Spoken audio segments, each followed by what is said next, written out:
here. Point for cyber threat prevention, protection, response, for state, tribal, territorial, Cool. SLTT, Where are we? Governments, Multi-State Information Sharing and Analysis Center, What's MSISAC. MSISAC offers CIS. 24x7 cyber threat warnings and advisories, vulnerability identification, and mitigation and incident response. Main effective. Network security Here we professional go. must. 1. Keep abreast of the latest threats. Stream is up. Subscribing to real-time feeds regarding threats. Routinely peruse security-related websites, following security blogs and podcasts. 2. Continue to upgrade skills. Security-related training, workshops, and conferences. Oh man. No. Network security has a very steep curve Cool. and requires a commitment to continuous professional development. Network security certifications. Hundreds of thousands of network security-related jobs go unfilled each year. And for network security Got a job on it. greatly outstrips the number of qualified applicants. Obtaining recognized network security certifications greatly enhances qualifications for these positions. Numerous certifications exist. Certifications for network security professionals are offered by the following organizations. 1. Global Information Assurance Certification, GIAC. Yeah. 2. International Information System Security Certification Consortium, Yeah. ISC. 3. Information System Audit and Control Association, ISACA. Yeah. 4. International Council of E-Commerce Consultants, Council. 5. Certified Oh. Wireless Security Professional, Here. CWSP. Cisco has replaced the Cisco Certified Network Associate Security, 210 to 200 What? IINS certification with a new CCNP security certification. This certification consists of 2 exams. 30 core exam, a concentration exam. Only 1 concentration exam is required.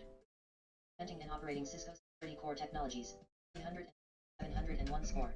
Exam serves as a gateway to both CCNP and CIE security certifications. Let me see. Also provide security threats. Place.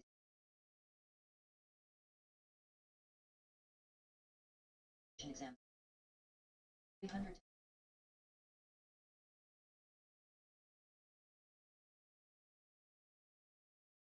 Services. Exam.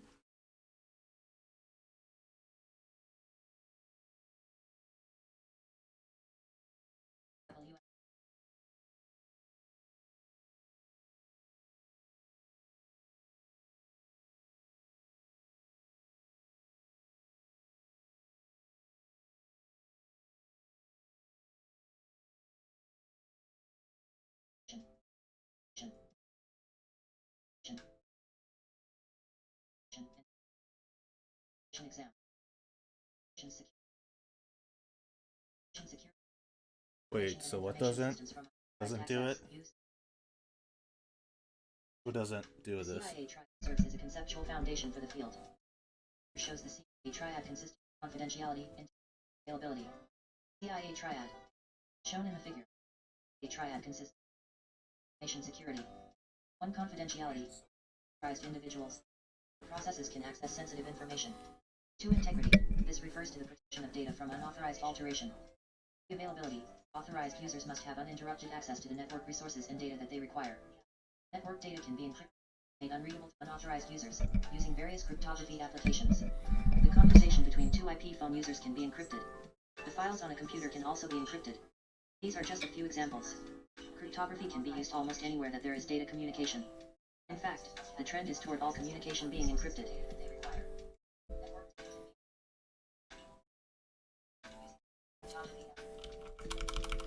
Gotcha.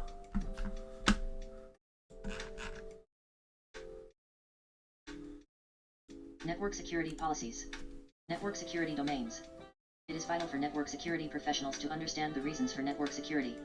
They must also be familiar with the organizational requirements for network security as embodied by the 14 network security domains. Domains provide a framework for discussing network security and understanding the operational needs that should be addressed by each organization. There are 14 network security domains specified by the International Organization for Standardization, ISO, / International Electrotechnical Commission, IEC. Described by ISO/IEC 27001, these 14 domains serve to organize, at a high level, the vast realm of information and activities under the umbrella of network security. These domains have some significant parallels with domains defined by the Certified Information Systems Security Professional, CISP, certification. The 14 domains are intended to serve as a common basis for developing organizational security standards and effective security management practices. They also help to facilitate communication between organizations. These 14 domains provide a convenient separation of the elements of network security. While it is not important to memorize these 14 domains, it is important to be aware of their existence and formal declaration by the ISO. In the ISO 27001 standard, these are known as the 14 control sets of Annex A. They will serve as a useful reference in your work as a network security professional. The table below gives a brief description of each domain. Information security policies. This annex is designed to ensure that security policies are created, reviewed, and maintained. Organization of information security. This is the governance model set out by an organization for information security. It assigns responsibilities for information security tasks within an organization. Human resources security. This addresses security responsibilities relating to employees joining, moving within, and leaving an organization. Asset management. This concerns the way that organizations create an inventory of and classification scheme for information assets. Access control. This describes the restriction of access rights to networks, systems, applications, functions, and data. Cryptography. This concerns data encryption and the management of sensitive information to protect confidentiality, integrity, and availability of data. Physical and environmental security. This describes the protection of the physical computer facilities and equipment within an organization. Operations security. This describes the management of technical security controls in systems and networks, including malware defenses, data backup, logging and monitoring, vulnerability management, and audit considerations. This domain is also concerned with the integrity of software that is used in business operations. Communications security. This concerns the security of data as it is communicated on networks, both within an organization or between an organization and third parties such as customers or suppliers. System acquisition, development, and maintenance. This ensures that information security remains a central concern in an organization's processes across the entire life cycle, in both private and public networks. Supplier relationships. This concerns the specification of contractual agreements that protect an organization's information and technology assets that are accessible by third parties that provide supplies and services to the organization. Information security incident management. This describes how to anticipate and respond to information security breaches. Business continuity management. This describes the protection, maintenance, and recovery of business-critical processes and systems. Compliance. This describes the process of ensuring conformance with information security policies, standards, and regulations. Business policies. Business policies are the guidelines that are developed by an organization to govern its actions. The policies define standards of correct behavior for the business and its employees. In networking, policies define the activities that are allowed on the network. This sets a baseline of acceptable use. If behavior that violates business policy is detected on the network, it is possible that a security breach has occurred. An organization may have several guiding policies, as listed in the table. 1. These policies establish the rules of conduct and the responsibilities of both employees and employers. 2. Policies protect the rights of workers as well as the business interests of employers. 3. Depending on the needs of the organization, various policies and procedures establish rules regarding employee conduct, attendance, dress code, privacy, and other areas related to the terms and conditions of employment. 1. These policies are created and maintained by human resources staff to identify employee salary, pay schedule, employee benefits, work schedule, vacations, and more. 2. They are often provided to new employees to review and sign. 1. These policies identify a set of security objectives for a company, define the rules of behavior for users and administrators, and specify system requirements. 2. These objectives, rules, and requirements collectively ensure the security of a network and the computer systems in an organization. 3. Much like a continuity plan, a security policy is a constantly evolving document based on changes in the threat landscape, vulnerabilities, and business and employee requirements. Security policy. A comprehensive security policy has a number of benefits, including the following. 1. Demonstrates an organization's commitment to security. 2. Sets the rules for expected behavior. 3. Ensures consistency in system operations, software and hardware acquisition and use, and maintenance. 4. Defines the legal consequences of violations. 5. Gives security staff the backing of management. Security policies are used to inform users, staff, and managers of an organization's requirements for protecting technology and information assets. A security policy also specifies the mechanisms that are needed to meet security requirements and provides a baseline from which to acquire, configure, and audit computer systems and networks for compliance. The table lists policies that may be included in a security policy. Identification and authentication policy. Specifies authorized persons that can have access to network resources and identity verification procedures. Password policies. Associating names and numbers. Minimum requirements and are changed regularly. Acceptable use policy. AUP. Every 3 months, 90 days. That are acceptable to the organization. It may also identify ramifications if this policy is violated. Remote access policy.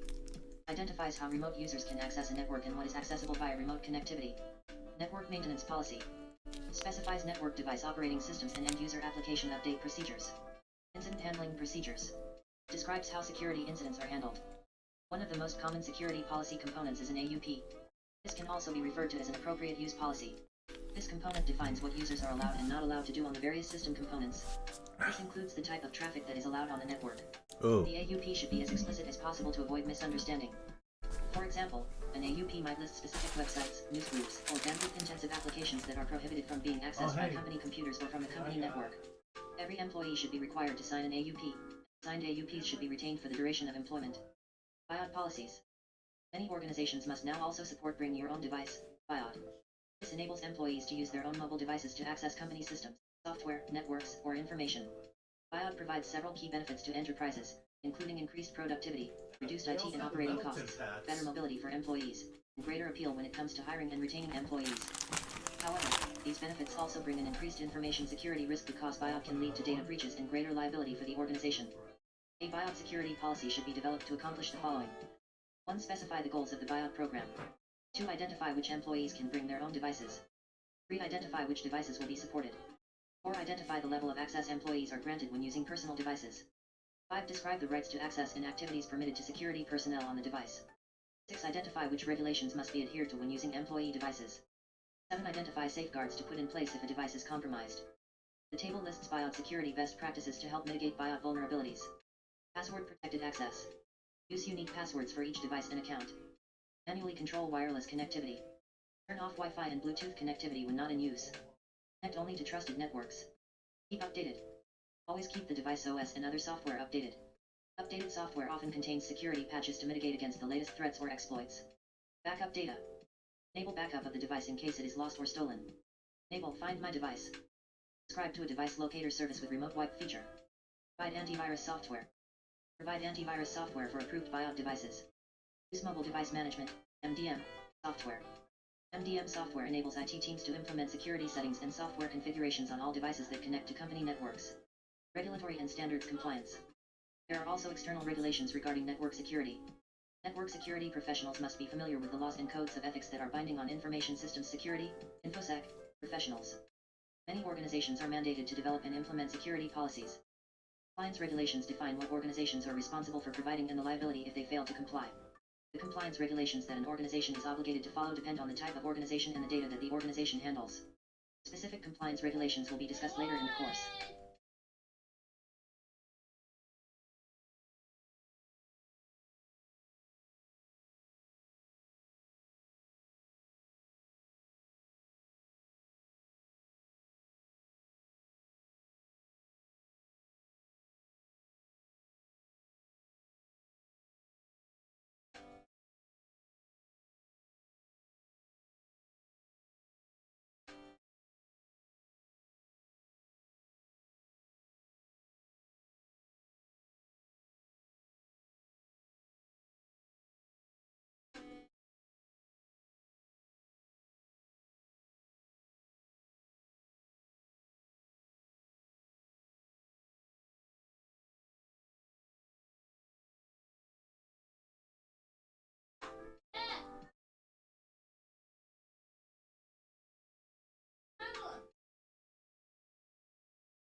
Ah. Fuck. I'm not even reading this right now. Uh-huh. Here we go. Security tools, platforms, and services. Security onion and the security artichoke. Security onion. There are two common analogies that are used to describe a defense in-depth approach.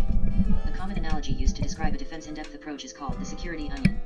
As illustrated in figure, the threat actor would have to peel away at a network's defenses layer by layer in a manner similar to peeling an onion. Only after penetrating each layer would the threat actor reach the target data or system. Ogres Note, are like the security onions. onion described on this page is a way of visualizing defense in depth. This is not to be confused with the Security Onion suite of network security tools.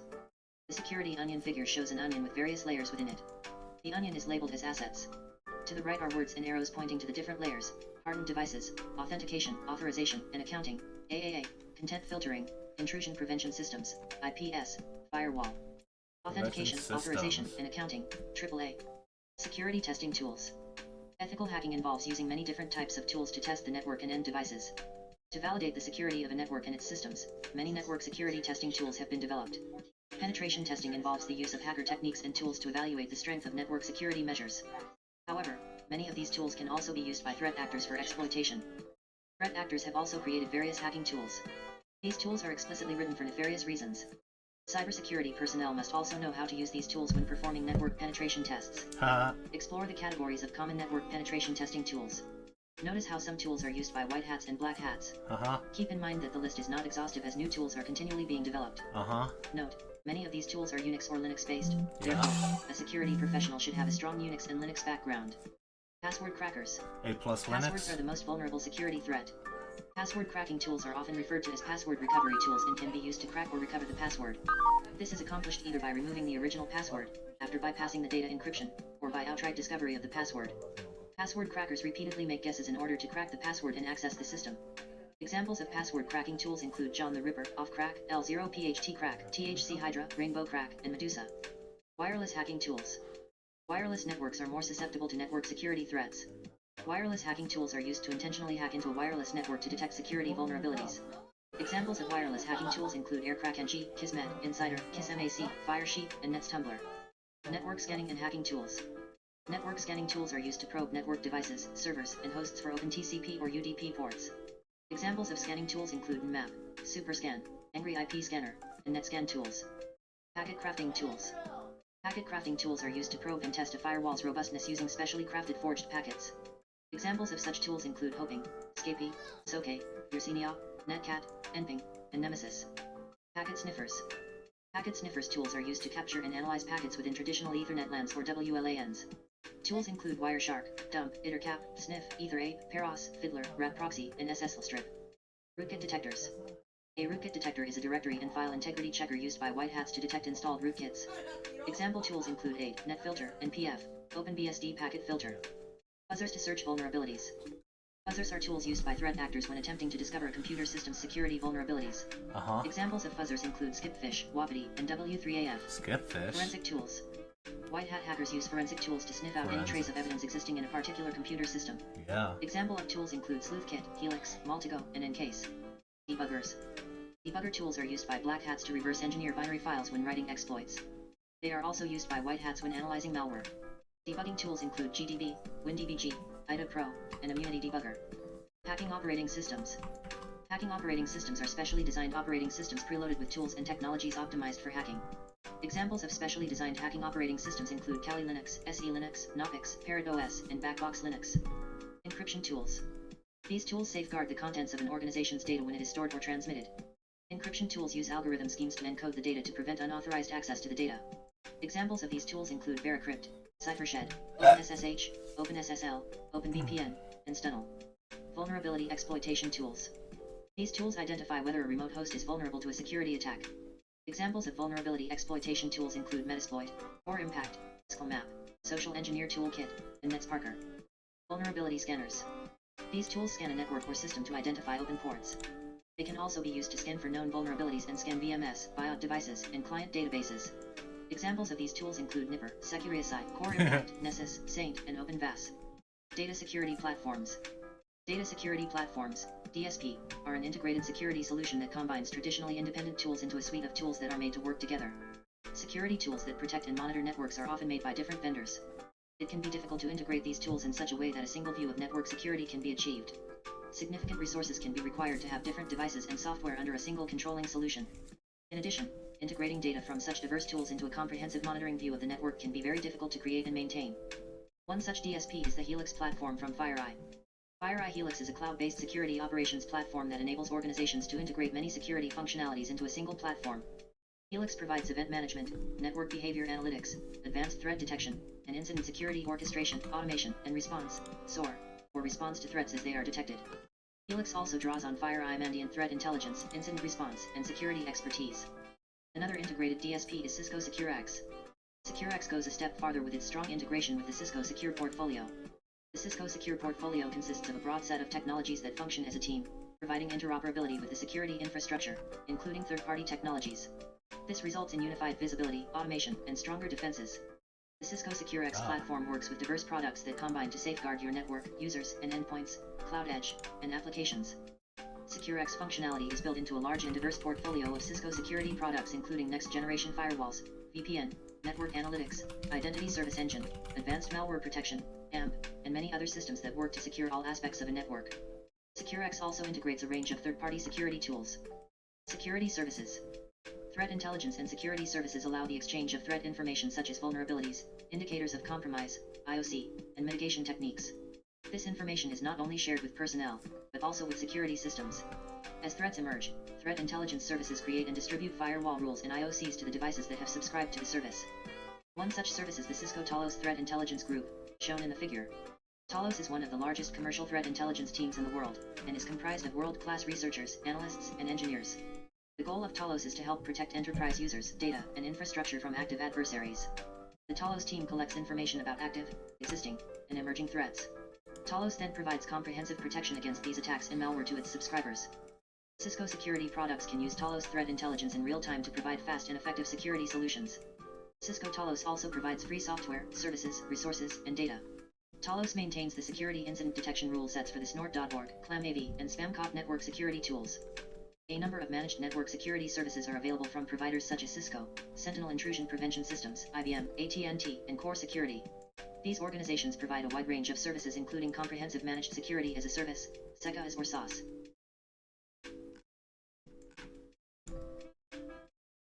Let's demo how Cisco will simplify your security. SecureX is a security platform embedded with every Cisco security product. It adds value even with one product, and multiplies the capabilities as you add more, or connect your security infrastructure. It's cloud native, with no new technology to deploy. To start using it, just log into a single sign-on account with secure authentication. The first benefit is unifying visibility across your entire security environment, Cisco or otherwise. On the left are your current product apps, and new ones to try. In the center are customizable ROI metrics and operational measures across your security investments, based on what's important for your business. The activity feed on the right notifies you of new analytic alerts, events, threat research, and more. Think about how much time and how many screens your teams must pivot between to get this level of visibility. And the time lost is cumulative. Minutes, hours, days, increasing as you keep adding new technology. Click Marketplace Recommendations on the left to see the integrations with your security infrastructure that can unlock the full potential of your network based on your most common workflows. And clicking on Applications with third-party integrations you can activate across the Cisco security portfolio. This out-of-the-box interoperability greatly reduces complexity and overhead. Another benefit is enabling automation with your security workflows. Check out the 2 most recent events in our activity feed on the right. SecureX delivers the power of the largest threat research team on the planet into your SOC with Cisco Talos. Based on a new vulnerability report. Whatever. None of that really matters. Mitigating common network attacks. Defending the network. Constant vigilance and ongoing education are required to defend your network against attack. The following are best practices for securing a network. 1. Develop a written security policy for the company. 2. Educate employees about the risks of social engineering, and develop strategies to validate identities over the phone, via email, or in person. 3. Control physical access to systems. 4. Use strong passwords and change them often. 5. Encrypt and password protect sensitive data. 6. Implement security hardware and software such as firewalls, IPSs, virtual private network, VPN, devices, antivirus software, and content filtering. 7. Perform backups and test the backed up files on a regular basis. 8. Shut down unnecessary services and ports. 9. Keep patches up to date by installing them weekly or daily, if possible, to prevent buffer overflow and privilege escalation attacks. 10. Perform security audits to test the network. Mitigating malware. Malware, including viruses, worms, and Trojan horses, can cause serious problems on networks and end devices. Yeah, it does. Network administrators have several means of mitigating these attacks. Note, mitigation techniques are often referred to in the security community as countermeasures. One way of mitigating virus and Trojan horse attacks is antivirus software. Antivirus software helps prevent hosts from getting infected and spreading malicious code. It requires much more time to clean up infected computers than it does to maintain up-to-date antivirus software and antivirus definitions on the same machines. Antivirus software is the most widely deployed security product on the market today. Several companies that create antivirus software, such as Symantec, McAfee, and Trend Micro, have been in the business of detecting and eliminating viruses for more than a decade. Many corporations and educational institutions purchase volume licensing for their users. The users are able to log into a website with their account and download the antivirus software on their desktops, laptops, or servers. Antivirus products have update automation options so that new virus definitions and new software updates can be downloaded automatically or on demand. This practice is the most critical requirement for keeping a network free of viruses, and antivirus products are host-based. Another way to mitigate malware threats is mitigating worms. Worms are more network-based than viruses. Worm mitigation requires diligence and coordination on the part of network security professionals. As shown in the figure, the response to a worm attack can be broken down into 4 phases: containment, inoculation, quarantine, and treatment. The figure is a graphic that describes the 4 phases in mitigating a worm attack. 1. Containment. The containment phase involves limiting the spread of a worm infection to areas of the network that are already affected. This requires compartmentalization and segmentation of the network to slow down or stop the worm and to prevent currently infected hosts from targeting and infecting other systems. Containment requires using both outgoing and incoming ACLS on routers and firewalls at control points within the network. 2. Inoculation. The inoculation phase runs parallel to or subsequent to the containment phase. During the inoculation phase, all uninfected systems are patched with the appropriate vendor patch. The inoculation process further deprives the worm of any available targets. 3. Quarantine. The quarantine phase involves tracking down and identifying infected machines within the contained areas and disconnecting, blocking, or removing them. This isolates these systems appropriately for the treatment phase.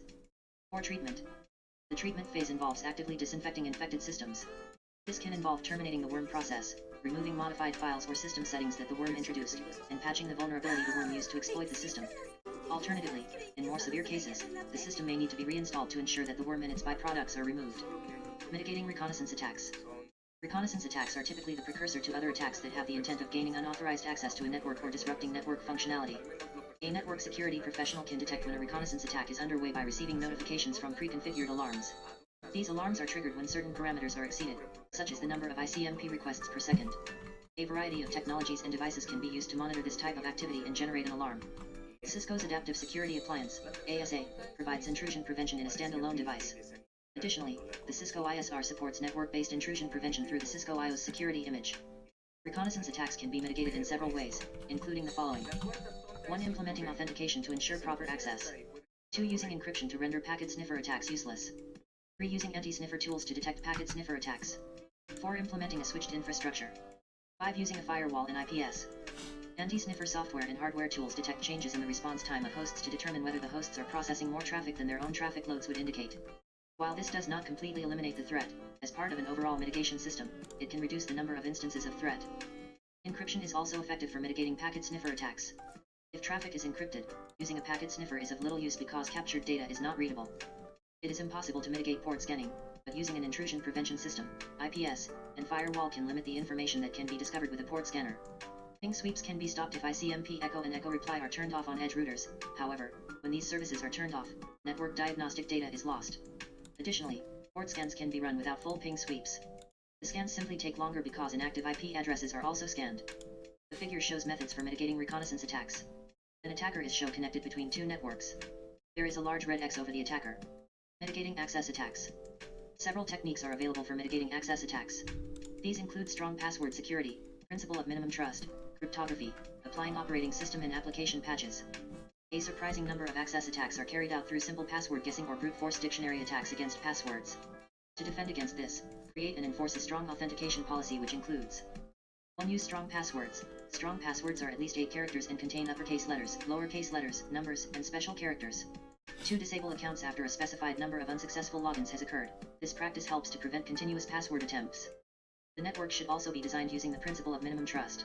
This means that systems should not use one another unnecessarily. For example, if an organization has a trusted server that is used by untrusted devices, such as web servers, the trusted server should not trust the untrusted devices unconditionally. Cryptography is a critical component of any modern secure network. Using encryption for remote access to a network is recommended. Routing protocol traffic should also be encrypted. The more that traffic is encrypted, the fewer opportunities hackers have for intercepting data with man-in-the-middle attacks. The use of encrypted or hashed authentication protocols, along with a strong password policy, greatly reduces the probability of successful access attacks. Finally, educate employees about the risks of social engineering, and develop strategies to validate identities over the phone, via email, or in person. Multi-factor authentication, MFA, has become increasingly common. In this approach, authentication requires 2 or more independent means of verification. For example, a password may be combined with a code that is sent over a text message. Software or separate devices may be used to generate tokens that are good for only one use. These token values, when provided with a password, provide an additional layer of security that prevents the use of passwords that have been guessed or stolen by threat actors. In general, access attacks can be detected by reviewing logs, bandwidth utilization, and process loads. The network security policy should specify that logs are formally maintained for all network devices and servers.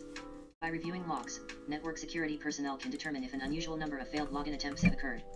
Mitigating DOS attacks. One of the first signs of a DOS attack is a large number of user complaints about unavailable resources or unusually slow network performance. I got a DOS attack. To minimize the number of attacks, a network utilization software package should be running at all times. Network behavior analysis can detect unusual patterns of usage that indicate that a DOS attack is occurring. A means of detecting unusual network behavior should be required by the organization's network security policy. A network utilization graph showing unusual activity could also indicate a DOS attack. DOS attacks could be a component of a larger offensive. DOS attacks can lead to problems in the network segments of the computers being attacked. For example, the packet per second capacity of a router between the internet and a LAN might be exceeded by an attack, compromising not only the target system but also the network devices that the traffic must pass through. If the attack is conducted on a sufficiently large scale, entire geographical regions of internet connectivity could be compromised. Historically, many DOS attacks were sourced from spoofed addresses. Cisco routers and switches support a number of anti-spoofing technologies, such as port security, dynamic host configuration protocol, DHCP, snooping, IP source guard, dynamic address resolution protocol, DI, inspection, and access control lists, ACLS.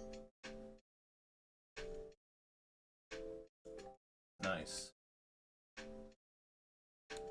Here we go, rockin' the flow. Next slide.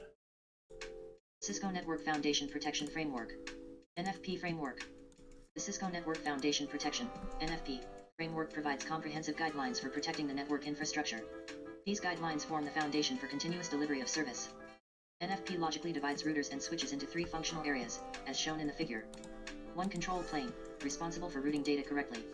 Control plane traffic consists of device-generated packets required for the operation of the network itself, such as ARP message exchanges, or OSPF routing advertisements. 2. Management plane, responsible for managing network elements. Management plane traffic is generated either by network devices or network management stations using processes and protocols such as Telnet, SSH, TFTP, FTP, NTP, AAA, SNMP, Syslog, TACACS+, Radius, and NetFlow. 3. Data plane, forwarding plane, responsible for forwarding data. Data plane traffic normally consists of user-generated packets being forwarded between end devices. Most traffic travels through the router, or switch, via the data plane. The graphic shows the components of the Cisco Network Foundation Protection, NFP, framework. Securing the control plane. Control plane traffic consists of device-generated packets required for the operation of the network itself. Control plane security can be implemented using the following features, as shown in the figure. 1. Routing protocol authentication. Routing protocol authentication, or neighbor authentication, prevents a router from accepting fraudulent routing updates. Most routing protocols support neighbor authentication. 2. Control plane policing, COP. COP is a Cisco iOS feature designed to allow users to control the flow of traffic that is handled by the root processor of a network device. 3. Autosecure. Autosecure can lock down the management plane functions and the forwarding plane services and functions of a router.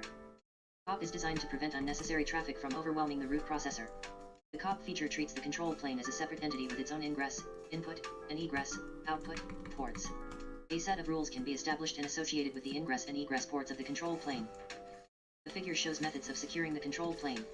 Securing the management plane. Management plane traffic is generated either by network devices or network management stations using processes and protocols such as Telnet, SSH, and TFTP, etc. The management plane is a very attractive target to hackers. For this reason, the management module was built with several technologies designed to mitigate such risks. The information flow between management hosts and the managed devices can be out of band, OOB, where information flows within a network on which no production traffic resides. It can also be in band, where information flows across the enterprise production network, the internet, or both. Management plane security can be implemented using the following features, as shown in the figure.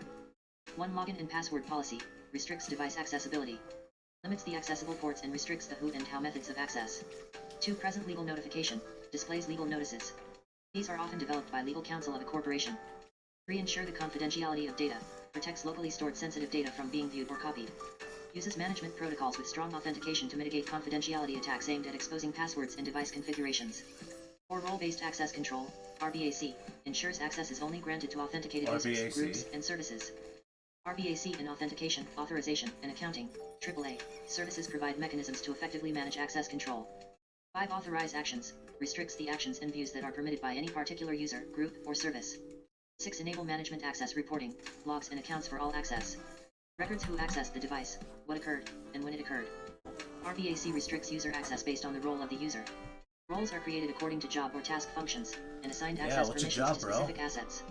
Users are then assigned to roles, and are granted the permissions that are defined for that role. In Cisco IOS, the role-based Cli Access feature implements RBAC for router management access. The feature creates different views that define which commands are accepted and what configuration information is visible. For scalability, users, permissions, and roles are usually created and maintained in a central repository server. This makes the access control policy available to multiple devices. The central repository server can be a Cisco Identity Services Engine, ISE, which can provide authentication, authorization, and accounting, AAA, network services. The figure shows methods of securing the management plane. Securing the data plane. Data plane traffic consists mostly of user packets being forwarded through the router via the data plane. Data plane security can be implemented using ACLS, anti-spoofing mechanisms, and Layer 2 security features, as shown in the figure. The figure shows the methods of securing the data plane. The data plane. ACLS perform packet filtering to control which packets move through the network and where those packets are allowed to go. ACLS are used to secure the data plane in a variety of ways. 1. Blocking unwanted traffic or users. ACLS can filter incoming or outgoing packets on an interface. They can be used to control access based on source addresses, destination addresses, or user authentication. 2. Reducing the chance of DOS attacks. ACLS can be used to specify whether traffic from hosts, networks, or users can access the network. The ASA TCP intercept feature is a mechanism that can be used to protect end hosts, especially servers, from TCP SYN flooding attacks. 3. Mitigating spoofing attacks. ACLS allows security practitioners to implement recommended practices to mitigate spoofing attacks. 4. Providing bandwidth control. ACLS on a slow link can prevent excess traffic. 5. Classifying traffic to protect the management and control planes. ACLS can be applied on the VTY lines. ACLS can also be used as an anti-spoofing mechanism by discarding traffic that has an invalid source address. This means that attacks must be initiated from valid, reachable IP addresses, which allows the packets to be traced to the originator of an attack. Features, such as unicast reverse path forwarding, URPF, can be used to complement the anti-spoofing strategy. Cisco Catalyst switches can use integrated features to help secure the Layer 2 infrastructure. The following Layer 2 security tools are integrated into the Cisco Catalyst switches. 1. Port security, prevents MAC address spoofing and MAC address flooding attacks. 2. DHCP snooping, prevents client attacks on the DHCP server and switch. 3. Dynamic ARP inspection, DI, adds security to ARP by using the DHCP snooping table to minimize the impact of ARP poisoning. So, what did we learn this Mitigating module? threat summary. What did I learn in this module? Defending the network. Network security professionals are responsible for maintaining data assurance for an organization and ensuring the integrity and confidentiality of information. A security professional must stay informed about threats and vulnerabilities as they evolve. There are several network security organizations to keep you informed, including SANS, MITRE, FIRST, Security Newswire, ISC, and CIS. Certifications for network security professionals are offered by the following organizations. 1. GIAC. 2. ISC. 3. ISACA. 4. EC Council. 5. CWSP. Information security deals with protecting information and information systems from unauthorized access, use, disclosure, disruption, modification, or Man, destruction. what a save. The CIA triad serves as a conceptual foundation for the field. The CIA triad consists of 3 components of information security, confidentiality, integrity, and availability. Network security policies. There are 14 network security domains specified by the ISO/IEC. Described by ISO/IEC 27002, these 14 domains serve to organize, at a high level, the vast realm of information under the umbrella of network security. These domains have some significant parallels with domains defined by the CISP certification. The 14 domains are intended to serve as a common basis for developing organizational security standards and effective security management practices. They also help to facilitate communication between organizations. In networking, policies define the activities that are allowed on the network. Policies that may be included in a security policy include identification and authentication policy, password policies, acceptable use policy, remote access policy, network maintenance policy, and incident handling procedures. A security policy is a living document, meaning that the document is regularly updated as technology, business, and employee requirements change. Many companies also need to place policies around BIOD. Wow. There are also external regulations regarding network security. Network security professionals must be familiar with the laws and codes of ethics that are binding on InfoSec professionals. Security tools, platforms, and services. There are 2 common analogies that are used to describe a defense in-depth approach, security onion and security artichoke. With security onion, a threat actor would have to peel away at a network's defenses layer by layer in a manner similar to peeling an onion. The changing landscape of networking, such as the evolution of borderless networks, has changed this analogy to the security artichoke, which benefits the threat actor. Threat actors no longer have to peel away each layer. They only need to remove certain artichoke leaves. To validate the security of a network and its systems, many network penetration testing tools have been developed. Categories of these tools include password crackers, wireless hacking tools, network scanning and hacking tools, packet crafting tools, packet sniffers, rootkit detectors, buzzers to search for vulnerabilities, forensic tools, debuggers, hacking operating systems, encryption tools, vulnerability exploitation tools, and vulnerability scanners. Threat intelligence services allow the exchange of threat information such as vulnerabilities, IOCs, and mitigation techniques. One such service is the Cisco Talos Threat Intelligence Group. Mitigating common network attacks.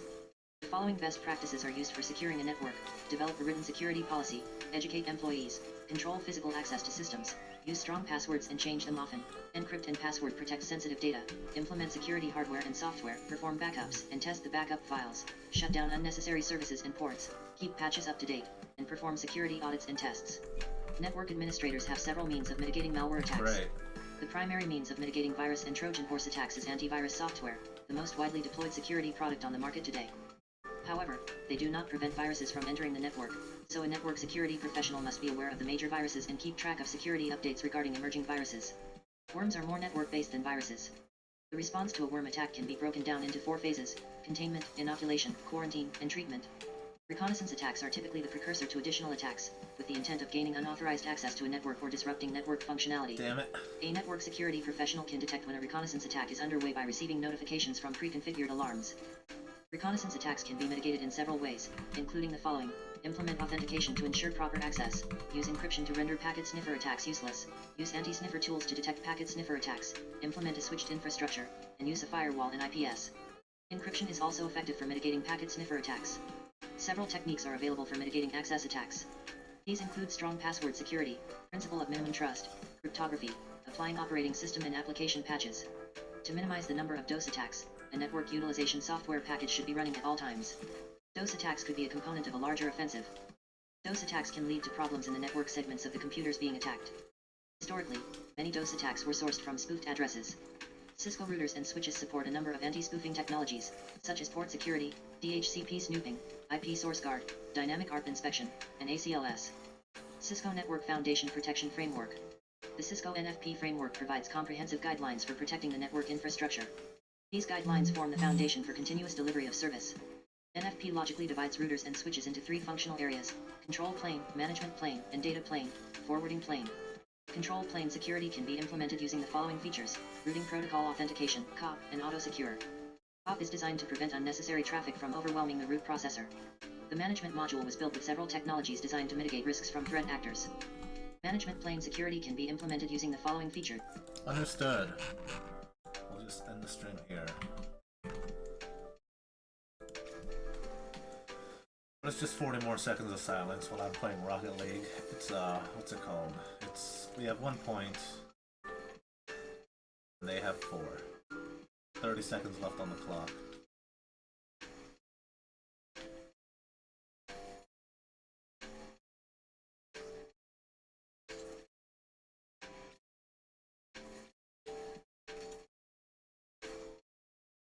Wow, I almost hit my own goal.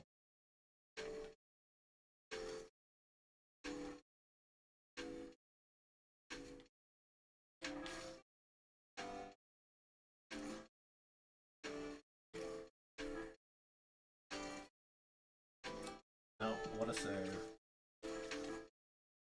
Okay, that ended. So,